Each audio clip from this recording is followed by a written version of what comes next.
këtë epizod në In Live do të ndiqni Rezarta Skifteri, e ftuar në Live Stories. Kur marr atë letrën dhe bllokun me lapsin në dorë, I besoj shumë mundestime. Shef Alfio përgatit Parmigiano Patollxhani. Dhe duket super e shishme. Në Men's Live, Gent Kame tregon. Genti Kame ka qenë një personazh shumë I suksesshëm me femrat. Në Lifestyle me Ninën do të zbuloni. Sot do ju tregoj 5 tendencat e verës ku ju mund të eksperimentoni me viza të ndryshme dhe tekstura, me printe. Macet e moshuara kërkojnë kujdes më të veçantë. Zbuloni më shumë në Life is Better with Friends. Të çmendur për kombëtaren e futbollit, në People in Life takojmë një tifoz kuqezi. Të gjithë duam të arrijmë nxirjen e përsosur. Janë disa ushqime që na ndihmojnë të marrim ngjyrë avash avash. Eva Murati në 1 minutë.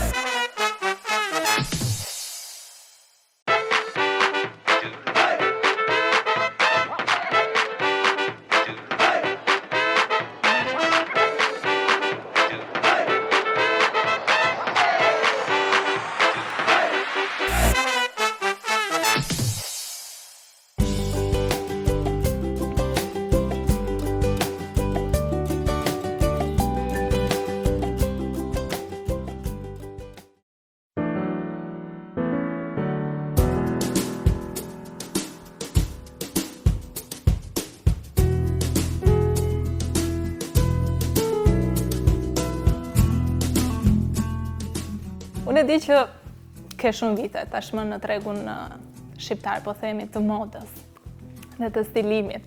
Megjithatë, kam përshtypjen që është edhe një punë shumë e madhe që fshihet pas emrit tënd të madh tashmë të krijuar në tregun shqiptar. Pa diskutim, brapa një suksesi ndodhet një lodhje dhe një punë kolosale e përditshme. Sigurisht që çdo punë që t'japi suksesin e vet ka nevojë t'i përkushtohesh, pra, kështu që dhe unë e bëj çdo ditë si një fëmijë sikur të kem një fëmijë të vogël. Kur kthehesh pas në kohë, a ka patur shumë pengesa për ty gjatë rrugës? Pengesa ka, po janë pengesa të cilët mua çuditërisht këtë pyetje s'ma ka bërë njëri, në fakt. Janë pengesa që nuk ishin shumë të lodhshme për mua. Ishin kapërcime shumë të thjeshta, ndoshta. Nga që kam pasionin, ndoshta mund të jetë kjo. Pasionin që kam për punën, pasionin që kam për këtë profesion. Në para se të bënim intervistën, ishim tek dhoma e grimit të dyja bashk. Po më thoja lodhem. Realisht lodhem, pa diskutim, nuk ka punë pa lodhje.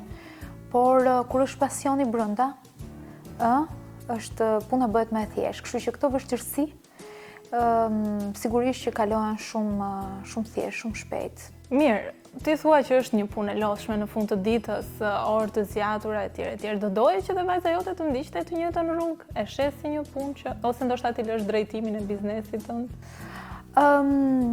Po unë nuk mendoj që ka një punë që nuk ka lodhje. Nuk mendoj që mund të ketë një profesion që nuk ka lodhje. Çdo profesion ka lodhjen e vet. Por mendoj që kur bëhet me pasion dhe me shumë dashuri brenda, lodhja nuk ndjehet. Kështu që me pa diskutim do ja lija, pa diskutim që ose ajo e ka më dëshirë dhe ka me dëshirë, sigurisht që do ta shty që të vazhdoj përpara. Nuk ka gjë më të bukur se të merresh çdo ditë me veshje, me detaje, me dizajnime, me ato lapsat që kam unë pafund aty tek tavolina ime, me letra, unë përdor shumë letra. I ha, thonë ndryshe, I han këto letrat, sepse skicoj pafundësisht veshje. Kështu që nuk ka gjë më të bukur, se sa të merresh me këtë me anën kompozicionale të veshjes, kur ti e shikon që e ndërton avash avash, del ngadalë këtë veshje, ajo merr frym avash deri në fund fare, saqë në fund të disa ditëve, sepse për të realizuar një veshje nuk mund të mbyllet menjëherë, do kohë për të realizuar një veshje, dhe kur në fund ti shikon një rezultat që e ke nga koka deri te këmbët të realizuar totalisht me punim dore, që nga skica e deri tek momenti final që është realizuar. Nuk ka gjë më të bukur. Sigurisht është shumë kënaqësi kjo pjesë, kështu që edhe për më tepër që është një profesion I bukur, kemi të bëjmë me të bukurën. Mirë, përveç vajzës tënde, sigurisht që ka edhe shumë vajza të tjera që duan ta vazhdojnë këtë rrugë. Ti çfarë këshilla do t'i jepje? Ka plot vajza dhe në fakt më marrin shpeshherë në telefon ose vinë në atelje, cilat dëshirojnë që të jenë prezent në ateljen time, ose t'i mësojmë ndryshe, por duke qenë që unë jam non-stop e ngarkuar me këtë pjesë, nuk mundem që të... Pra, do drejtoj një grup vajza është për të bërë stiliste në të ardhmen ose do bëj stiliste në vetë, kështu që është e pamundur që t'i bëj të dyja. Jo, unë thjesht i kanalizoj, shikoj kush ka talent të fshehur që ka nevojë për një çik punë më tepër. Dhe ato vajza që kanë talent realisht u sugjeroj vetëm kurajo, sepse nuk është e thjeshtë, rruga është shpeshherë ka gunga, mund të rrëzohesh, nuk është kaq e thjeshtë. Tash shtuar shumë dhe konkurenca. Sigurisht. Konkurenca tek unë që kam në vite apo të stilistët e tjerë jo, sepse ata që kam vite tashmë e kanë krijuar emrin e tyre, por tek vajzat e reja të cilat duan të jenë stiliste në të ardhmen apo dizenjatore, sigurisht që konkurenca ekziston. Sigurisht që ka shumë shtëpi mode apo stilistë të njohur në fakt që janë të suksesshëm në atë që bëjnë dhe kanë bërë goxha karrierë. A të ka shërbyer ndonjëri prej tyre si udhërrëfyes ndoshta apo si ta kesh, nuk e di, një idhull, pse jo? Me motër nga njerë thot, me njerë në të radhë, thot që si puna e shkrimtarit lexon dhe libra të tjerë, që t'jetë një shkrimtar i mirë.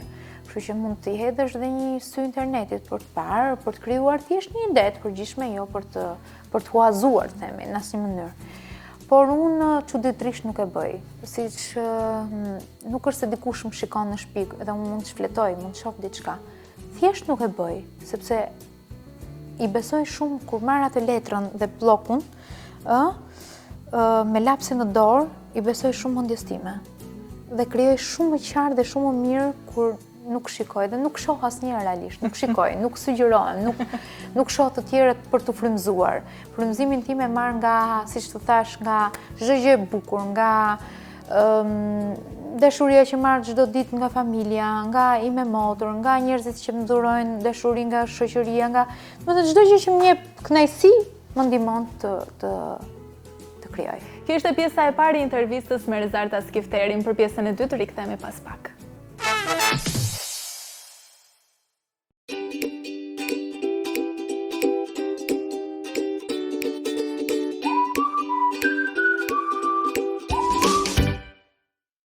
Sot jam te butik Koko dhe do flasim për gjëra shumë të bukura. Unë vdes për teksturat, edhe ku ka më bukur se teksturat që t'i gjem te butik Koko. Prandaj sot do ju tregoj 5 tendencat e verës ku ju mund të eksperimentoni me viza të ndryshme dhe tekstura me printe nga më të ndryshmet. Më ndiqni në 5 këshillat e mia. Shumë nga ne kanë frikë të miksojnë teksturat. Unë mendoj është fare e thjeshtë. Që nga ky moment ndiqni disa këshilla nga mua. Kam zgjedhur fundin me viza, po me të njëjtin material me pjesën lart, po dhe me teksturë ndryshe, vizat dhe pjesën e qëndisur lart. Ajo çfarë e bën kombinimin të duket super bukur, është që nuancat e ngjyrave duhet të përshtaten dhe janë një kombinim i guximshëm. Fustanet romantike janë shpëtim për garderobën tuaj. Kësaj radhe do flas më shumë për teksturat dhe materialin. Këtë sezon vere, MSGM vjen me ngjyra me nuancat e pastelit dhe vizatimet e fustan janë fiks ashtu. Mbani shënim, ngjyrat pastel nuk duhet të mungojnë, shumë verore dhe gati për një darkë romantike. Pantallona deri poshtë gjunjëve, ose ndryshe në anglisht kuloqes, janë trendi i ri i pantallonave. Këto që kanë veshur unë sot janë edhe më speciale. Një pjesë me pala korrenti dhe pjesa tjetër e thjeshtë. Sipër, bluzë prap me viza, po në këtë rast të qëndisur. Kam kombinuar 2 materiale të ndryshme që përshtatjen e tyre e kanë me nuancat e ngjyrave, që bashkohen në fund dhe bëjnë një kombinim fantastik. Një veshje shumë e përshtatshme për në zyrë ose një takim të rëndësishëm.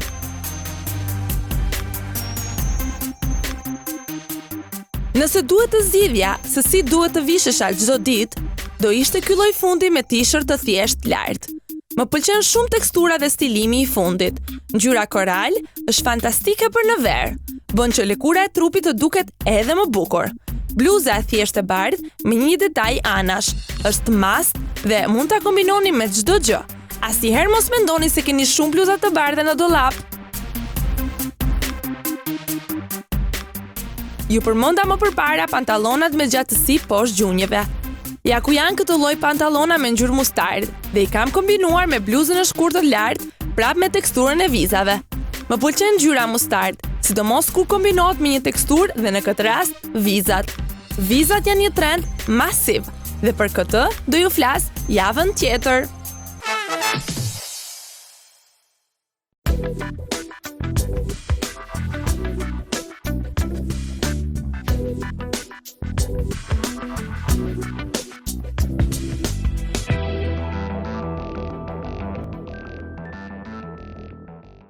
Besoj që nuk jam e vetmja që e ka të vështirë të marrë ngjyrë gjatë verës. Lëkura ime është shumë e bardhë dhe shumë delikate. Dielli e dëmton atë edhe në këtë mënyrë humbas elasticitetin dhe hidratimin që ajo ka. Çfarë mund të bëjmë ne për këtë? Është të ndihmojmë pak më shumë. Përveç kremrave dhe vajra që përdorim për hidratimin edhe të përfitojmë elasticitetin që ajo ka humbasur, mund të nisim nga brenda jashtë me ushqime që ne konsumojmë. Janë disa ushqime që na ndihmojnë të marrim ngjyrë avash avash. Ato ushqime jam e bindur që i dini, thjesht akoma nuk dini që na ndihmojnë të përfitojmë ngjyrën që kaq shumë dëshirojmë. Cilat janë ato? Shumica e kremrave që fokusohen te nxjerrja e lëkurës përmbajnë alfa-karoten. Pikërisht çfarë përmbën dhe karota. Duke ngrënë karota në jetën tonë të përditshme, përfitojmë ngadalë një ngjyrë shumë të lezetshme. Unë për nishi tani.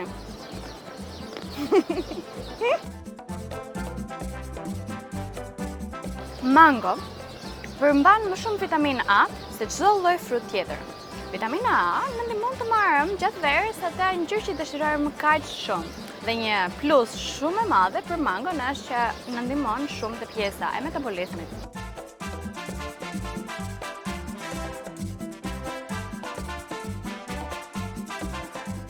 Domatja, përveç që në ndihmon të përfitojmë gjatë verës ngjyrën që kaq shumë dëshirojmë, ka një sekret. Do i konsumojmë domate në jetën tonë të përditshme në ndihmon të mbrojmë lëkurën nga rrezet kaq të dëmshme diellit. Edhe kjo është diçka që bazohet në statistika. Prandaj jepini domate. Kur shkojmë në plazh, çfarë mund të bëjmë për një ngjyrë sa më të mirë? Duke përdorur ose vaj ulliri ose vaj kokosi, përfitojmë një ngjyrë shumë të bukur dhe çfarë tjetër që është shumë e rëndësishme është që na ndihmojnë të përfitojmë edhe një hidratim të papar të lëkurës. Dhe si fundmi, për ata që e kanë lëkurën kaq delikate si e kam unë, çfarë rekomandoj, sepse kam provuar edhe unë vetë, është që kur digjeni, në fakt kur e kuptoni që jeni djegur, direkt të aplikoni kos. Prandaj mirë do ishte ta keni gjithmonë në çantë me vete.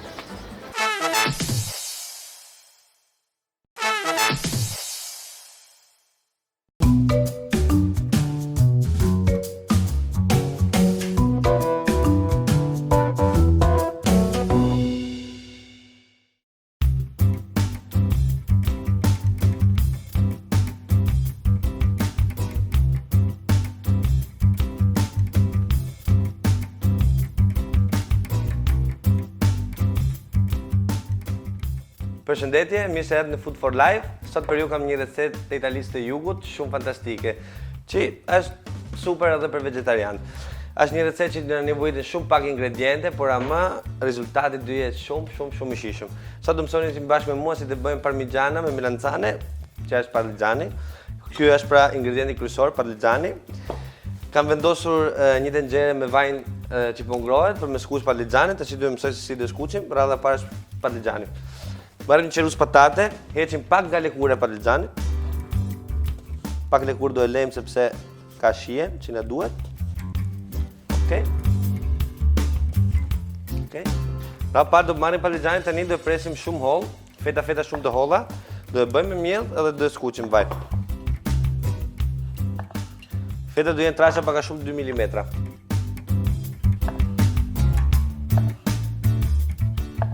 Kjo është një nga recetat më të vjetra italiane, që akoma sot janë më të preferuar.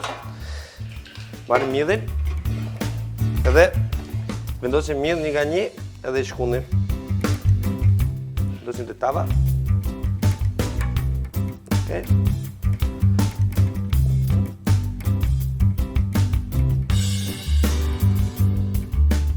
Marrim parmigianin, do e skuqim tash në vaj. Bëni gati një tavë vogël me pak lete që të thithim vajin çingele të parmigianit.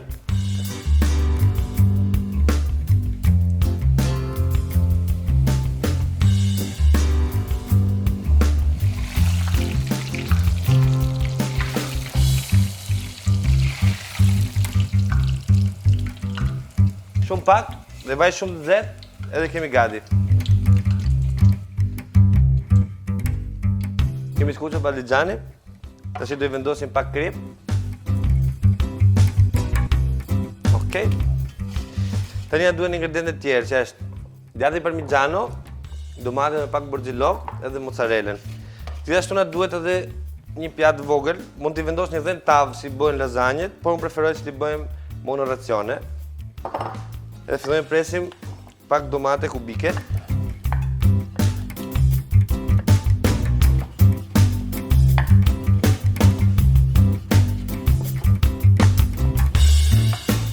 Marrim pak nga gjethet e borxhillokut, edhe I presim shumë të holla. Shihet radha mozzarellës, edhe do presim feta shumë të holla.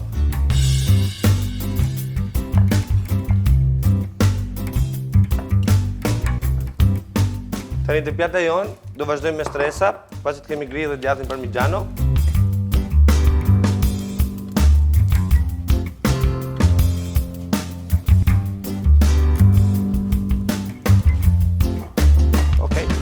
Gati. Tani do vazhdojmë me stresat. Në radhë parë marrim pak domatet. E vendosim poshtë. Patligjani. Pastaj vazhdojmë prapë domate.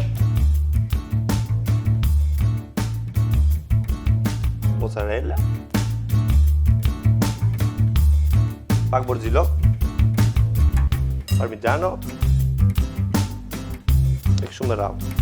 Patligjani.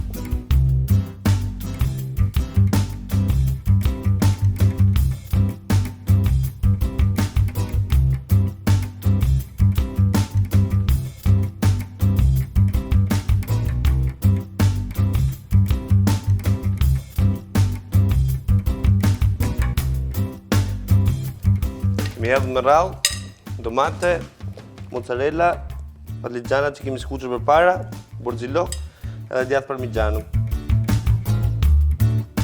Ndërkohë unë kam ngrohur furren 180 gradë, edhe këtu mjaftojnë 10 minuta pjekje me 180 gradë, edhe do kemi parmigianën e melanzane gati.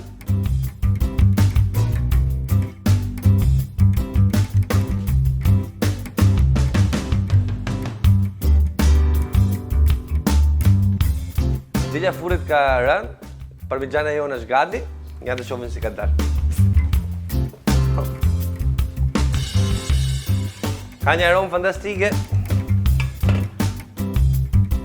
Okej. Kjo pra është parmigiana me patligjan, mjafton t'i bëjmë një dekor me gjethen e borxhillokut që kemi lënë përpara. Edhe është gati.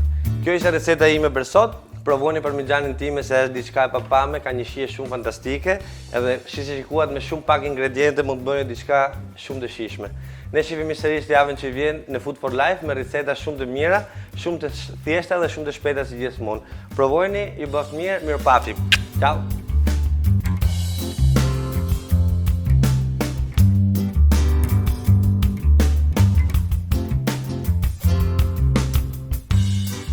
Për të përgatitur parmigiana patlıgjani ju duhen 200 gram patlıgjan, 300 gram miell, 100 gram domate, 100 gram mozzarella, 50 gram parmigiano, 20 gram borxhillok, 1 litër vaj lule dielli.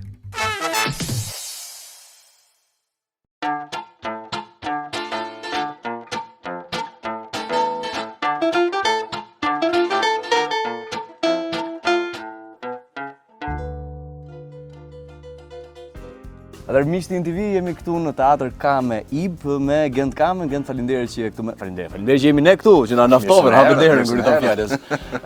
Gent, ne kemi ca pyetje për ty për sa I përket botës tënde personale, botës teatrit. Mendom, duke qenë se je afër, po themi, më afër se shumë të tjerë, me anë të teatrit, me anë të aktrimit. Mendon që teatri në gjithë botën është në një lloj krize? Teatri ka qenë në krizë momentin që u shpik kinemaja. Kinemaja në krizë momentin që u shpik televizioni. Jo, çdo art ka problematikën e tij, ka tërheqjen e klientelës, më thonjza.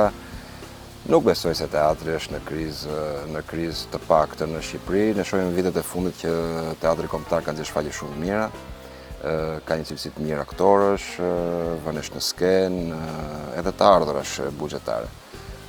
kështu që mendojmë me provojën që kemi neve si vjetë, sidomos në këtë verë me shfaqjet që janë vënë edhe këtu në teatrin Kame, shohim që njerëzit bëjnë edhe 20 km rrugë, më e pakta nga Tirana, por vinë edhe nga Kruja, nga Bajramçurri, nga Saranda, nga gjitha anët e Shqipërisë për të parë shfaqjen. Pra ne jemi një kombi civilizuar, një kombi shkolluar, ende njerëzit duan artin, duan kulturën dhe duan të argëtojnë nëpërmjet kulturës. Kjo është shumë e rëndësishme. Gjend nuk e di se sa i lidhur jemi me rrjetet sociale, Facebook, Twitter, Instagram e gjitha me radhë. Por mendon që ndikon pozitivisht apo negativisht futja e këtyre rrjeteve, e kësaj teknologjie të madhe në botën e teatrit? Ja, është gjë e mirë, sepse është reklam, sepse tërheq njerëzit, sepse ndërvepron informacioni në çdo moment. Nuk duhet egzageruar, nuk duhet që njerëzit të lidhen vetëm me rrjetet sociale, duhet të kenë edhe jetë sociale kryesorja. Njëra prej këtyre mënyrave tjetër sociale është edhe teatri, një sallë teatri, ku edhe mund të njihesh edhe mund të flirtosh. Gjend, përsa i përket, po themi, trashëgimisë kulturore tënde që vjen nga një nga regjisorët më të mirë shqiptar siç është Gzim Kame, si ka ndikuar tek ty ky fakt, pozitivisht apo negativisht? Darda ke darda do bie. Gjëra që i ka bërë natyra, në përgjithësi.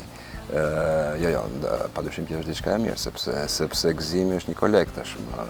Domethënë unë jam më tepër i filmit se sa i teatrit, gjithsesi.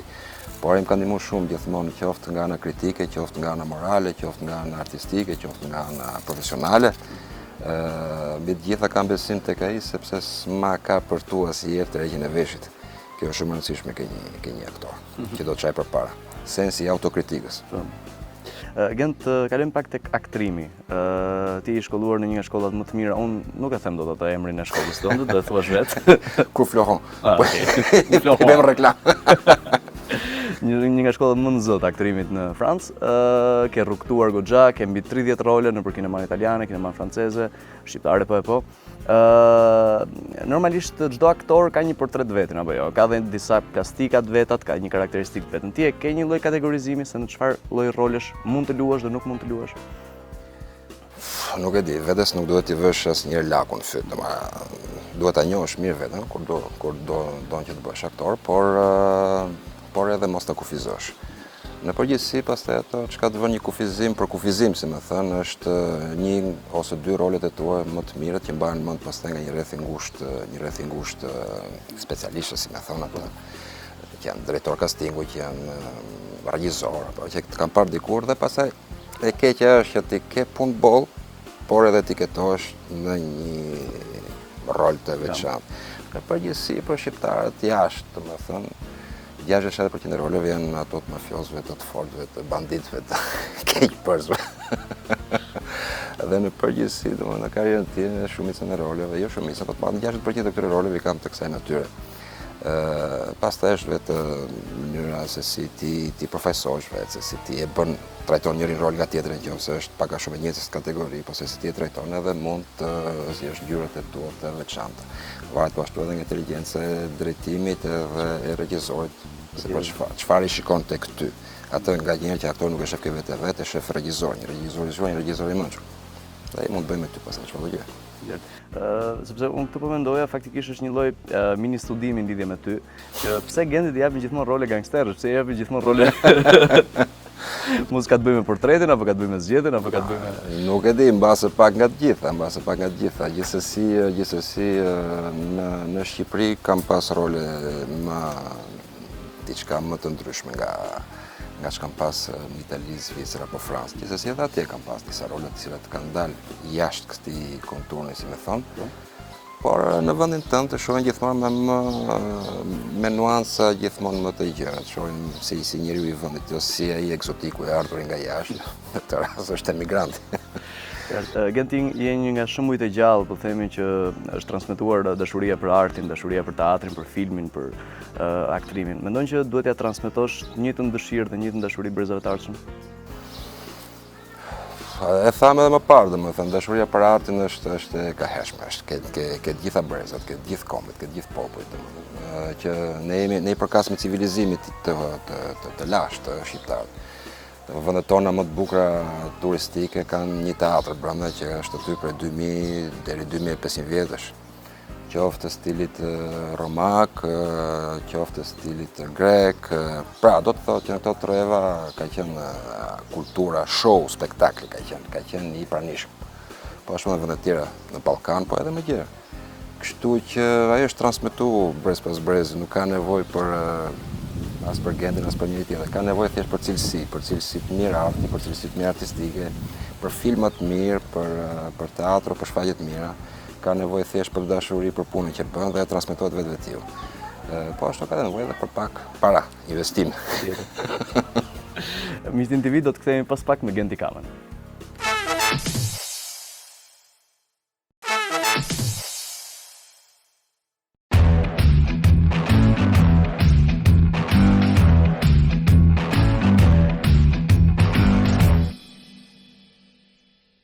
Vitet e fundit macet e shtëpisë kanë filluar të jetojnë gjithmonë më shumë, mesatarisht ato arrin deri në moshën 15 vjeçare. Por një mace quhet e moshuar kur arrin vitin e saj të 7 dhe pas këtyre viteve duhet të kemi më shumë përkujdesje dhe më shumë vëmendje te macja jon, pasi ajo mund të kalojë sëmundje si për shembull artriti, sëmundje të veshkave, sëmundje të tiroideve dhe gjithashtu edhe kancer.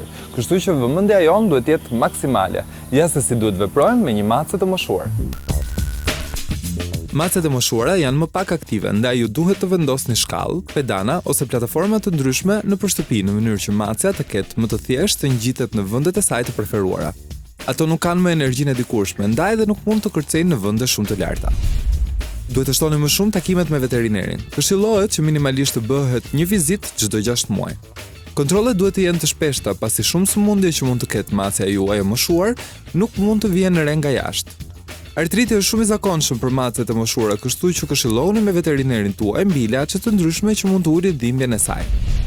Shenjat që tregojnë probleme shëndetësore janë humbja e oreksit, humbja e peshës, pirja e shpeshtë e ujit ose pirja sasive të mëdha gjatë ditës, ngurtësi, përtatësi dhe vështirësi në hedhje, letargji, gunga në pjesë të ndryshme të trupit, probleme me ekuilibrin, aksidente me tualetin ose vështirësi në jashtëqitje, dizorientim ose stres. Cilët e pasakonta, siç mund të jenë fshehja, agresiviteti, mjaullimat të tepruara. Sigurohuni që tasat e ushqimit dhe ujit, krevati dhe kutia me rër të jenë në vende shumë të thjeshta për t'u arritur dhe në vende ku nuk ka korrente ajri. Macet e moshuara janë shumë delikate kundrejt të ftohtit sesa macet e reja. Siç e përmendëm edhe më parë, ato kanë probleme në televizor dhe mund të duhet të merrni kuti me rër me bordura shumë të ulta. Do ju duhet të merrni një furçë për macen. Me kalimin e viteve edhe gjërat më të thjeshta bëhen të vështira për macen tuaj dhe kjo do të thotë që edhe pastrimi bëhet më i vështirë. Furça do t'ju duhet që të paktën një herë në javë ta krihni macen tuaj që t'i hiqni qimet e tepërta. Gjithashtu, kjo stimulon edhe qarkullimin e gjakut. Duhet të tregoni shumë delikat, pasi është shumë e thjeshtë që ta vrisni duke e krehur. Nëse keni një mace me qime të gjatë, atëherë konsideroni të shkurtoni një qime para se të formohen nyje në qime. Nëse gjeni nyje, bëni mirë t'i trajtoni ato dhe jo thjesht t'i prisni, pasi mund të dëmtoni lëkurën e macës. Topat e qimeve janë një problem kronik të macet e moshuara, pasi sistemi i tyre tretës dobësohet dhe gëlltitja e qimeve gjatë pastrimit mund t'i çojë në vjellje të shpeshta dhe ngurtësim të jashtëqitjes. Suplemente dhe ushqime të ndryshme mund të merren që të ndihmojnë zgjidhjen e këtij problemit. Veshkat sa vinë dhe punojnë gjithmonë më pak, kështu që siguroni që macja juaj të ketë sa më shumë ujë të freskët në dispozicion. Nëse vini re që macja juaj pi ujë dhe urinon më shumë se e zakonshmja, konsultoni me veterinerin tuaj. Siguroni që të keni dyert dhe dritaret e mbyllura që macja juaj mos të dalë nga shtëpia. E vërteta e hidhur është se shumë mace të moshuara, kur ikin nga shtëpia, nuk kthehen më. Dhëmbët e vjetër dhe goja shkaktojnë probleme të ndryshme te macja, ndaj duhet të bëni kontrolle të shpeshta. Zakonisht, skuqja e mishrave të dhëmbëve, aroma e keqe e gojës, jargavitja, kërcitja e nofullave dhe vendosja e putrave të goja janë shenja të problemeve të dhëmbëve dhe duhet konsultoni me një veteriner sa më shpejt. Gjatë kësaj periudhe macet si ulen shqisat e shijimit dhe të nuhatjes dhe nga kjo gjë i ulet oreksi. Është detyra juaj të inkurajoni macen tuaj që të hajë. Gjërat që mund të bëni janë: jepini pak ushqim, por shpesh. E mira do ishte 4 deri në 6 herë në ditë. Ndryshoni llojin e tasit që jepni ushqim. Macja mund të dojë diçka që është më e cekët dhe më e gjerë. Jepini ushqim që është në temperaturën e ambientit dhe ngroheni sa të jetë pak më poshtë temperaturës së trupit. Eksperimentoni pak me ushqimin. Disa mace mund të duan ushqim më të butë, kështu që mund të provoni të shtoni pak ujë ushqimit dhe ta shtypni atë me një lugë. Duke qëndruar me macën dhe duke e përkthjelur tek saham, mund të shtoni oreksin ose mund të provoni t'i jepni për të ngrënë nga dora juaj.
Jeni në Live Stories me mua Ariolën dhe sigurisht sot të ftuar kam një stiliste shumë të njohur si Rezarta Skifteri. Ke patur fatin të mirë apo të keq ma thuaj ti që të punosh edhe me personazhe të njohur? Po të mirë kam, me të drejtën, jo të keq. E di pse se shumë njerëz ma bën këtë pyetje, që janë shumë bezdisur thon, a janë shumë vezves? Nuk e di pse është krijuar kjo ide që personazhet e njohura janë shumë vezves, po është e kundërta realisht. Janë shumë të thjeshtë. Por si duket njerëzit i shikojnë nga jashtë shumë të fryrë, shumë pompoz, shumë me një frym tjetër ndoshta, i duken si të paarritshëm për t'i kapur, për t'i. Po realisht janë shumë thjeshtë, janë dhe më thjeshtë se sa njerëzit e zakonshëm që vinë në atelje. Ke punuar edhe me shumë projekte në fakt për gjatë viteve në për televizione po flasim. I fundit ka qenë Your Face Sounds Familiar me Vera Grabockën dhe Alketa Vejsiun. Si do ta përshkruaje këtë eksperiencë? Për mua është kënaqësi të punoj me Verën dhe me Alketën. Më pyesin njerëzit shpeshherë, a lodhesh? Po, nuk ka lodhje, nuk ka sukses pa lodhje, por t'japin shumë kënaqësi. Janë dy femra që janë tepër pozitive. Janë dy femra që punojnë pafundësisht, me orë të zgjatura, për të arritur ato orët, minutat e suksesit çdo javë, ditë hëne. Punohet shumë gjatë, me një staf shumë të madh, me shumë dashuri brenda. Nuk kam dëgjuar një herë të ngrihet zëri, nuk kam dëgjuar një herë një debat. Janë gjithmonë kaq të qeta dhe kaq hapësirë, më lën hapësirën maksimale, më them. Kështu që unë kam një natyrë shumë të çuditshme. Jam tip që duhet më lesh hapësirë të punoj. Nëse më ngushton në hapësirën time, unë nuk punoj dot më. Dhe unë këtë hapësira kam pasur në 360 gradë. Kështu që jam gjithmonë e përkëdhelur nga të dyja, dhe nga Vera dhe nga Alketa, dhe nga stafi, të cilët ju nuk njihni, po që janë, kështu që jam gjithmonë e përkëdhelur nga to. Dhe ndjem shumë mirë, ndjehemi si një familje. Realisht, ta them me gjithë shpirt që bashkëpunimi me ta është fantastik, është kënaqem, unë po su kënaqja nuk e bëj dot një gjë. Duke vizituar profilin tënd në Instagram, pash që ke punime vërtet fantastike dhe nuk e di, mua më ngeli mendja ke disa fustana aty u mrekullova fare. Faleminderit. Po nuk të kemi parë shpesh në sfilata. Pse ky vendim? Sepse hapësira për të realizuar sfilatën do minimalisht 3 muaj. Kështu që unë nuk e kam pasur këto 3 muaj të hapësirës time. Kam zgjedhur që të punoj në këto spektakle. Dhe kjo ka qenë zgjedhja ime, pra që të merrem me të 2 vjet me projekte. Kështu që kam bërë këtë shkëputje të lehtë, që besoj se tani do të filloj të merrem një çik më seriozisht. Pra do ta kesh në planet e afërta ndoshta? Sigurisht që kam dëshirë, domethënë o njërën o tjetrën dhe kam manuar më shumë nga spektakli. Si është nivelin e modeleve në Shqipëri krahasuar me atë? Po, mund të them që vitet e fundit janë goxha lart.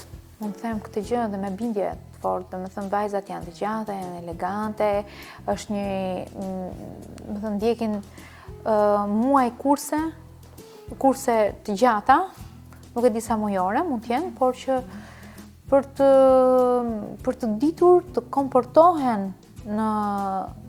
në skenë, apo në pasarel, apo kudo që t'jenë, se varet mund t'jenë kudo. Varet apo si modele për foto, apo si mund t'jetë konceptuar. Kështu që din mënyrën se si të komportohen dhe si të sillen. Është shumë e rëndësishme kjo pjesë që në mënyrë që të lexohet veshja mirë. Mirë, më the që je vërtet shumë e ngarkuar në fakt, po kush të ndihmon? Kush është krau jot i djathtë? Sepse te fëmijët kanë nevojë për kujdesin e tyre, ndërkohë që më the që je në punë nga e hëna në të hënë. Po, nga hëna në të hënë është krau i djathtë. Jashu. Herdado, pastaj bashorti, pastaj nga herë mami, më pas jam vetë në shtëpi, se jam në punë, po më pas kthehem në shtëpi. Dhe kur kthehem në shtëpi merrem unë më pas me fëmijët, me Sarën dhe me Joelin. Ka qenë përkrahas bashkëshorti ndaj punës tënde, ndaj këtyre orareve të zgjatura? Bashkëshorti im e di që unë bëj punën me shumë pasion dhe s'ka shanse të jetë ndryshe. Kështu që s'ka zgjedhje, dhe zgjedhja e tij është gjithmonë pro. Sepse nuk bën dot kompromis me mua që unë kur e dua një gjë e dua. Kështu që ai është i detyruar të thotë po, edhe kur ndonjëherë s'ka qenë dakord. Mbas rrugës time, qoftë spektaklit apo të punës time, ka thënë po, pa diskutim. Çfarë të pëlqen ty të bësh gjatë kohës që ty mund të ngelet e lirë, po themi? Si të pëlqen ta shijosh? Po më pëlqen të dal me shoqet e mia, pëlqen të dal me shoqërinë që kemi grupin e madh, jemi goxha grup, qoftë për një fundjavë, qoftë për një gotë verë, apo për një sushi që ngort për sushi. Edhe juve, okej. Më pëlqen edhe papi, me thënë drejtën. Kështu që nuk u lodhe, po e frekuentoj. Aj sa mundem, ka raste një herë në javë, ka raste një herë në 2 javë, po mundohem të jemi çik prezente sepse në një farë mënyre më ul energjitë negative. Me gocat dalim nganjëherë ose me shoqërinë. Më pëlqen shumë te palestra. Një nga sportet që më ndihmon të heq energjitë negative.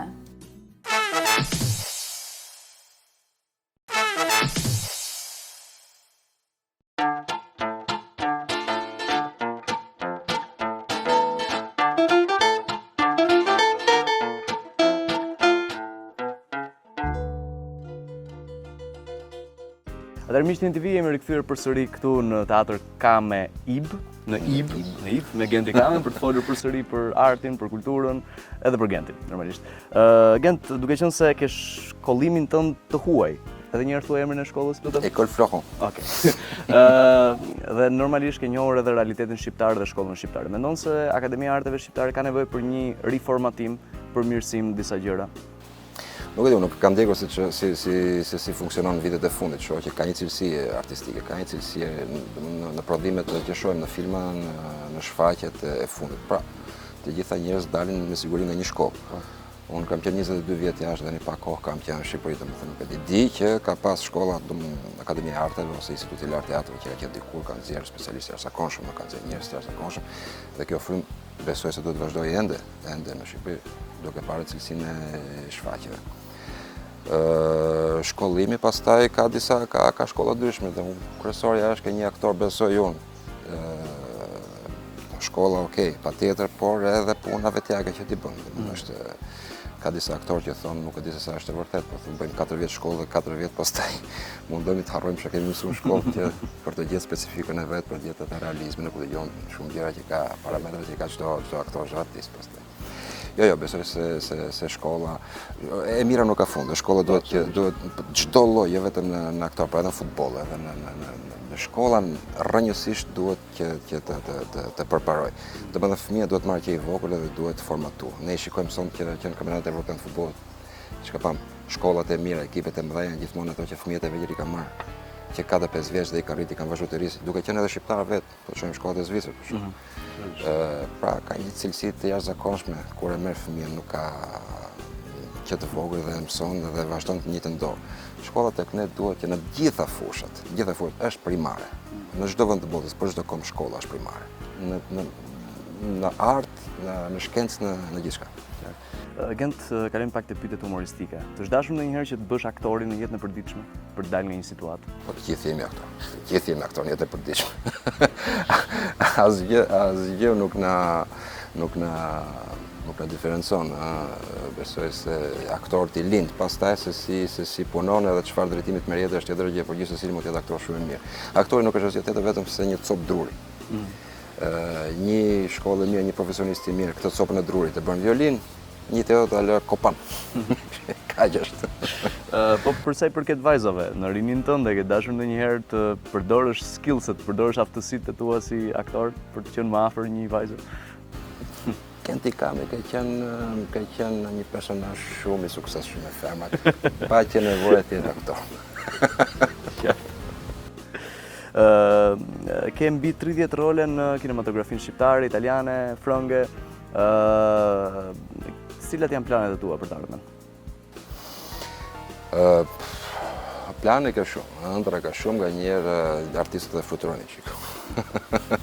Me këmbë në tokë, po më presë një fillimin e një serial në Itali, për cilin është ende herët për të folur, sepse është ende në fazën e të drejtave. Po ashtu besoj dhe shpresoj që nga fillimi i vitit që vjen të realizoj dhe filmin tim parë si regjisor. Okej. Sapo më dogje pyetjen e radhës, ishte a ke ndonjë plan për regjizur në të ardhmen, kështu që ti sapo zbulove. Në një kështu spoiler, në një zbulim paraprak apo është ende herët për publikun? Kendi të falenderoj shumë që ishe këtu. Faleminderit. Që ishim ne këtu tek ty faktikisht. Me është ime e gjitha. Faleminderit. Faleminderit.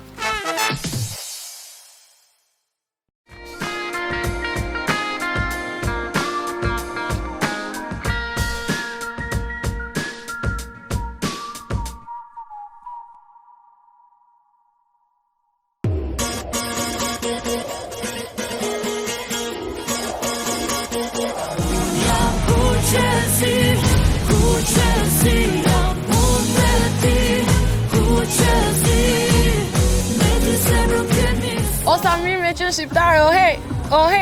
Në People in Life kemi një intervistë shumë interesante, kemi një intervistë me lojtarin e 12 me tifozin, dhe sigurisht tifozin më i zjarrt është ai Kuqezi.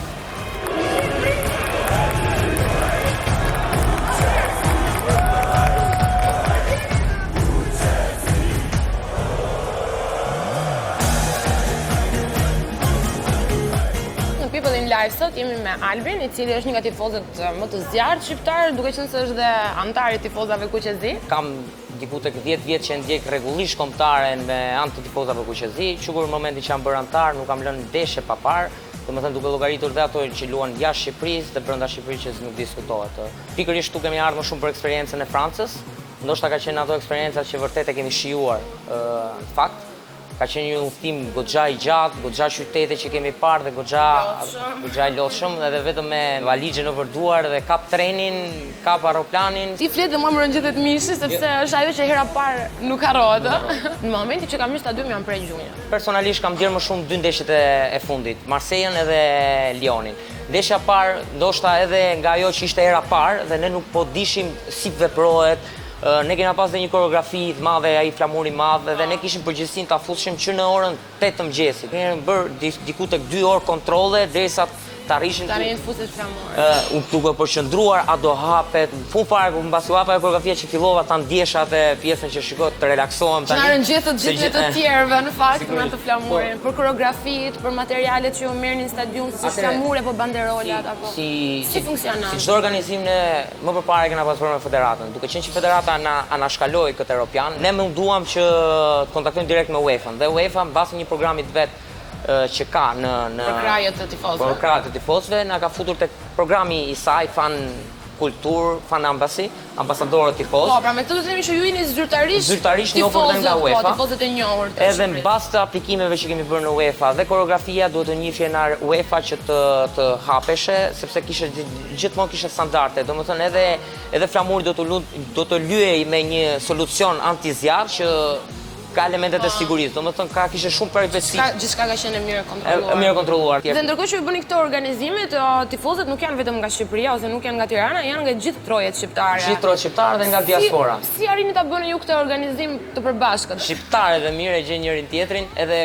këto përfaqësuesit që kena dhe në shtete tjera, dhe në qytete tjera, qoftë diaspora, qoftë jashtë trojeve shqiptare, i kena pak si ambasadën tonë. Ju jeni faktikisht për të vlerësuar më shumë se nuk jeni as fitim prur, se kam përshtypjen. Pikërisht, ne punojmë vetëm me baza vullnetare.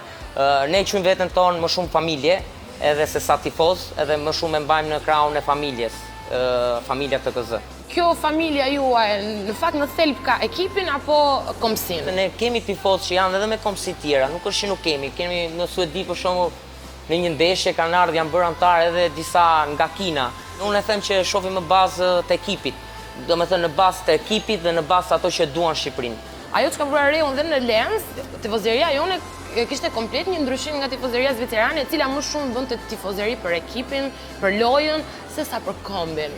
Që në fillim që është krijuar TKZ-ja, është krijuar me këtë thelb që të bashkojë shqiptarët kudo ku janë në trojet shqiptare. Edhe kombëtare që është sot, që në kohën e krijimit të TKZ-s ka qenë ëndër, që është kombëtare e cila përfshin lojtarë nga gjithë trojet etnike. Është dhe interesant kjo që dhe në fillimet tona si grupim ka qenë gjithmonë ajo shpreha ose mirë me qenë shqiptar, edhe ku dilshim rrugës, për shembull, Osamir me qenë na qenë diku tek 20 veta, 30 veta dhe gjithë njerëzit habitu, po pse Osamir me qenë shqiptar? Kjo ka qenë një shprehje shumë e gjetur. Gjetur edhe real. Ti e di kush e ka?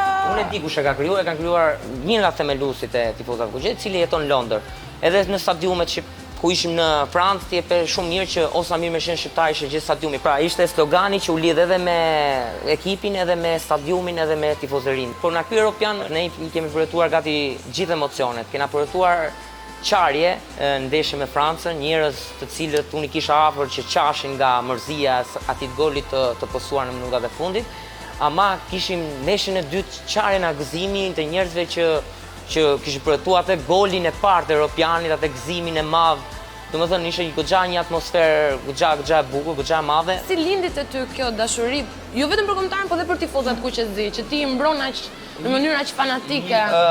Është interesant, ti bësh pjesë dhe ti nuk del. Domethënë ne kemi shumë njerëz që kur futen na themi do hikim, nuk merren më lulodhëm ose diçka dhe gjithmonë jemi aty. Si për shembull me Serbinë, thjesht ndjenja që ne do të ishim aty. Ishte diçka që nuk mund ta përshkruashim, edhe shumë veta na thoshin mos shko sepse atje dhe mund të mos maj policia, mund të ndodhin probleme të zjeni dhe ne prap ishim gjithë një zë që po ne ishim dakord sepse është ajo që nuk shputesh dot. Si mund të antarësohem unë për shembull tek juve? Ti mund të antarësohesh direkt në kontaktin e përfaqësuesit të qytetit tënd më të afërt. Në rastin tënd në Tiranë mund të gjesh emrin e përfaqësuesit tek lista e website-it, bën një antarësim vjetero, ama kush antarësohet në tifozat kuqezi, duhet të këndojë, duhet të ketë fuqi. Ne duam që ato që vinë antarë të tifozat kuqezi duhet të jenë të qartë që tifozat kuqezi janë vetëm për kombëtaren shqiptare edhe janë vetëm për bashkim kombëtar. Albi, kush është ëndra e ardhshme çdo tifozi kuqezi? Se di, të ndrojmë botrorin, kemi ndeshjen, mos harrojmë që direkt në shtator, 5 shtator kemi ndeshjen kundër Fyromit, edhe kështu që kundër Maqedonisë. Më interesante do them do jetë Italia, kurse më patriotike do jetë Fyromi. Ne në farë mënyrë e morëm një dekorat ose një trofe si tifozëri dhe shpresoj ta mbajmë. Ne morëm një dekorat si tifozëri, ama unë them që nëse ne kemi dalë mirë këtë Europian, unë them që kualifikuesit e tjera do jemi akoma më mirë sepse kemi fituar eksperiencën dhe kjo është gjë më. Nuk e kemi më për herë të parë, do ketë edhe një herë të dytë, të tretë, të katërt dhe shpresojmë gjithmonë. Albi, shumë faleminderit që ishe sot në People in Live dhe unë ju uroj suksese jo vetëm juve, po gjithë ekipit ton, gjithë shqiptarëve ku do të ndodhen. Ciao. Ciao.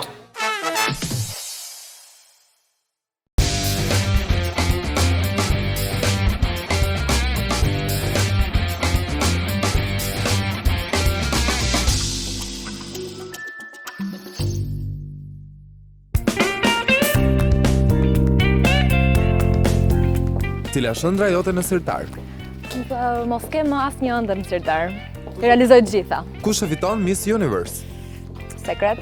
Kush është ndryshimi një modele nga një Miss? Missi duhet ketë më shumë sjellje, të jetë më simpatike, modelja duhet vetëm trupin. Sa fustane nusërie ke veshur deri tani? Okej, janë bërë shumë. Ndoshta 16, 17? Kur mendon se do vi rada të veshësh tëndin? Shumë, pas shumë kohësh. Sa kohë ke e lidhur? Në gusht bëj 5 vjet. Më mirë gocë kopertinash apo gocë televizioni? Kopertinash dhe televizioni. Cili është libri që të ka ndryshuar jetën? Çdo libër i Bukovskit, praktikisht sa herë mbaron një libër ti, jam një person tjetër. Si e mban veten në formë? Ke gjetur të pyesësh personin e gabuar. Një sallatë apo një picë? Një picë, gjithmonë një picë. Si është marrëdhënia jote me alkoolin? Nuk paradet shumë shpesh natën, kështu që marrëdhënie normale. Mendon që të ardhmen mund të bësh ndonjë film? E çuditshme sepse ky është projekti i radhës. Cili është vesi më i keq që ke? Nuk është se kam vese. Përpiqem shumë mos kemi, urrej tek njerëzit, kështu që Po më i miri?